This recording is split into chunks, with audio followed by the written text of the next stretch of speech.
Ils n'ont pas peur de défendre leurs idées, de challenger celles des autres et surtout de faire réfléchir. Rémi Villemure et Karima Brick.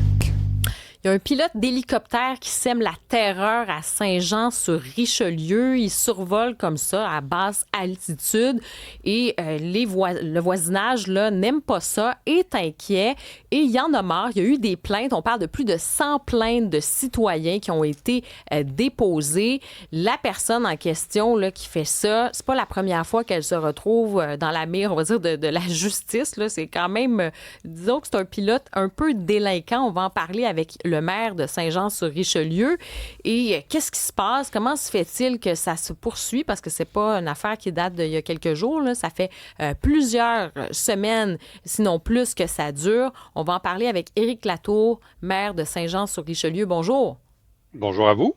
Bien, juste rappeler aux auditeurs, là, il y a eu énormément de plaintes. Qu'est-ce qu'on reproche à ce monsieur, ce pilote d'hélicoptère? Ben, il faut revenir au début, vers la mi-avril, on a commencé à recevoir des plaintes. Mais il faut savoir que nous, à Saint-Jean-sur-Richelieu, on est une ville qui a un aéroport. Donc, d'avoir occasionnellement des plaintes de bruit pour des avions ou des hélicoptères, c'est chose courante. Ce qui était particulier dans ce cas-là, c'est de dire qu'il était dans le nord de la ville. Et ça, c'est très inhabituel. Le secteur de l'île Sainte-Thérèse, aux limites de Carignan, le secteur 80, le secteur Colibri, bref, le nord de la ville. Basse altitude. Ah oui, basse altitude. Après ça, l'heure, oui, minuit le soir, 6 heures le matin. Après ça, tu sais, il y a eu une gradation. Puis dans la dernière semaine, il a commencé à utiliser un projecteur, comme un hélicoptère qui est en rescue, en train de chercher quelque chose au sol, où il peut se braquer pendant un certain nombre de temps.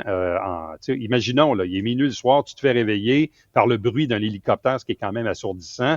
Tu rouvres ta porte patio, tu regardes à peu près au-dessus de ta tête, il y a un hélicoptère à 300-400 pieds avec un faisceau lumineux. Ça peut rendre du monde un peu nerveux. Ça, c'est sans compter des gens qui ont été témoins de manœuvres assez particulières ou dangereuses ou des manœuvres de formation, je ne sais trop. Mais c'est pas un vol d'hélicoptère normal. Et c'est là où ça devient extrêmement particulier. Puis là, du 17 avril à aujourd'hui, juste d'un point de vue ville, on a reçu 115 plaintes. Et ça, là-dedans, j'exclus les plaintes que la police a reçues, que la SQ a reçues, que la police du Roussillon a reçues, que la police Richelieu-Saint-Laurent a reçues, parce qu'il y en a eu à la Prairie, il y en a eu dans d'autres villes. Même une agricultrice de Farnham me racontait qu'elle passait sa moissonneuse-batteuse jusqu'à temps qu'elle lève les yeux, puis il y avait un hélicoptère, puis le type l'a regardé dans les yeux pendant une minute. Là. Fait que, tu sais, c'est très, très inhabituel. Puis c'était, tu sais, les plaintes, nous, on est rentré en contact rapidement avec Transport Canada. Mais là, tu sais, ils sont venus voir notre service de police en milieu de semaine pour probablement colliger les mêmes infos, les dates, les heures, les photos, les vidéos.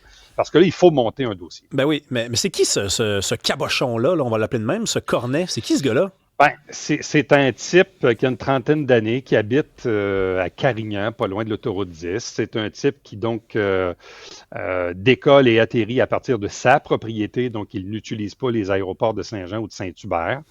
Il est connu parce que, d'une part, puis là, même la médiatisation de l'affaire a fait en sorte qu'on a pu retracer que le type en question avait eu un écrasement avec son premier hélicoptère. Il est propriétaire de 2 hélicos. Et la carcasse de son hélicoptère avec lequel il s'est écrasé en février 24 et même dans sa cour, il avait accroché des fils électriques d'hydro. Mais à ce moment-là, de ce que j'ai pu lire et comprendre, c'est que le BST avait convenu à un bête accident d'un hélico qui s'entremêle dans les fils. C'est pas allé plus loin que ça. Puis la police de Saint-Jean, les pompiers de Saint-Jean étaient intervenus au moment de cet événement-là. Mais entre-temps, il s'est acheté un deuxième hélicoptère, l'hélicoptère Bourgogne dont les gens parlent.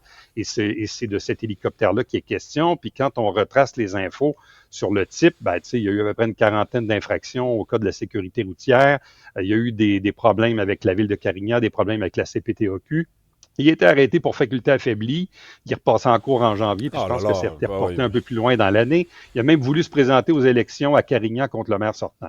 Il a perdu, bref, c'est peut-être pour ça. C'est peut-être un homme humilié là, qui cherche à se venger. Je ne sais pas. Puis le problème, c'est qu'il ne nie pas voler, mais quand les gens lui posent la question, puis même les journalistes qui lui ont posé dans les derniers jours, il dit « Ah, c'est top secret, je ne peux pas vous dire. Je ne peux pas vous dire pourquoi je fais ça. » Mais il ne nie pas. Lui, il dit qu'il respecte les règles de Transport Canada. Mais tu sais, les règles, elles sont assez strictes. Au-dessus d'une zone bâtie, c'est 1000 pieds. À moins d'avoir des circonstances particulières, genre la SQ qui recherche quelque chose au sol, mais sinon, c'est 1000 pieds, là. Mhm. Et là, vous avez parlé que bon, il y a eu plus de 1000, plus de 100 plaintes de citoyens qui ont été déposées. Vous, comme maire de Saint-Jean-sur-Richelieu, est-ce que vous allez faire quelque chose? Est-ce qu'il y a une plainte, par exemple, à la police qui a été déposée? Ouais. Est-ce que ça va jusque-là?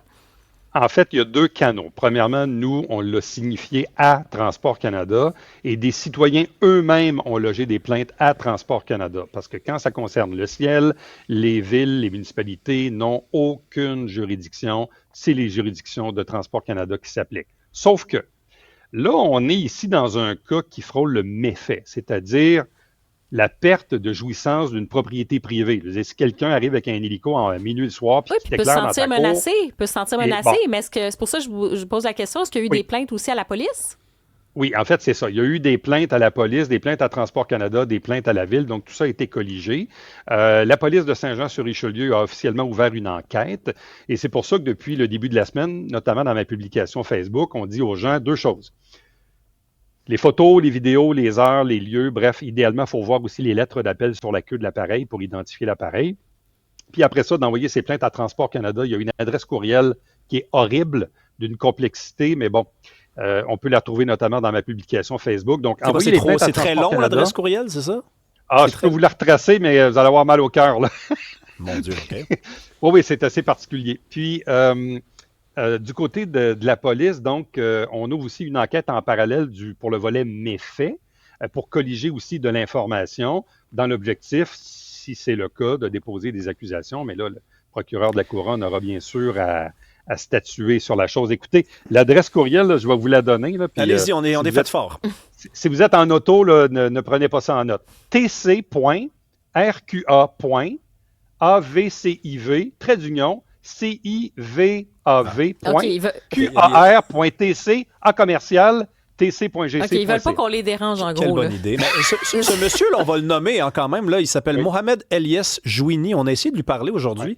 Il nous a dit non, j'ai beaucoup parlé aux médias hier et là, je trouve que c'est une tempête dans un verre d'eau.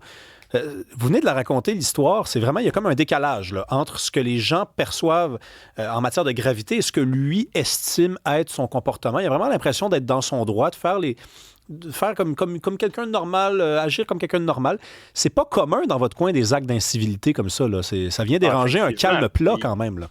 C'est pour ça que c'est pour ça que j'espère et je souhaite que Transport Canada puisse rapidement, avec leurs enquêteurs, aller au fond de l'affaire pour, confirmer si effectivement le type est dans la légalité, ce qu'il prétend, mais visiblement, ce qu'on constate, puis à la lumière, je veux dire, c'est pas 2-3 citoyens. Là. Je veux dire, il y a trop d'informations qui s'en va dans une autre direction. Donc, que Transport Canada fasse son boulot. Notre service de police va faire le sien pour le volet potentiellement de méfaits, s'il y en a. Puis après ça, on sera à même de juger. Mais moi, encore hier soir, il a réopéré son hélicoptère. Il a redécollé, là. C'est quand même une roche dans le ciel, cette affaire-là. Quand ça tombe, ça fait des dégâts, là. Je veux dire, il faut, je pense, assez rapidement que les autorités prennent ça au sérieux. Nous, on a fait notre bout de chemin. Moi, j'invite les gens à se plaindre aux 2 places, police et Transport Canada. On le dénonce dans les médias. Mais encore une fois, les villes ont très peu de juridiction sur ce qui se passe dans le ciel. Éric Latour, maire de Saint-Jean-sur-Richelieu, merci d'avoir été avec nous. Ça fait plaisir.